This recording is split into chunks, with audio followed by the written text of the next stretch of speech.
அன்பார்ந்த விவசாய பெருமக்களே, இயற்கை விவசாய நண்பர்களே மற்றும் ஈஸி ஃபார்மிங் சேனலை ஆதரிக்கும் அனைவருக்கும் இனிய புத்தாண்டு நல்வாழ்த்துகள். இந்த புத்தாண்டு நம் மண்ணுக்கு புத்துணர்ச்சி தரும் ஆண்டாக, நம் பயிர்களுக்கு ஆரோக்கியம் தரும் ஆண்டாக, நம் விவசாயிகளுக்கு மகிழ்ச்சி தரும் ஆண்டாக அமையட்டும். இன்று நாம் ஒரு முக்கியமான முடிவை எடுக்க வேண்டிய நேரம் வந்துள்ளது. அது என்னவென்றால், அதிக இரசாயனங்களா? இல்லை, இயற்கை விவசாயமா? இயற்கை விவசாயம் என்பது மட்டும் விளைச்சலை அதிகரிப்பதற்காக அல்ல.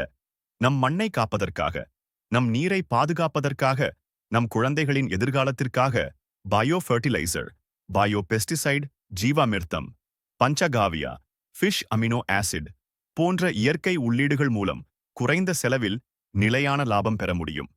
ஆரோக்கியமான மண், ஆரோக்கியமான பயிர், ஆரோக்கியமான மனிதன். இந்த புத்தாண்டில் ஒவ்வொரு விவசாயியும் ஒருபடி இயற்கை விவசாயம் நோக்கி நகர வேண்டும். இனிய புத்தாண்டு நல்வாழ்த்துகள்.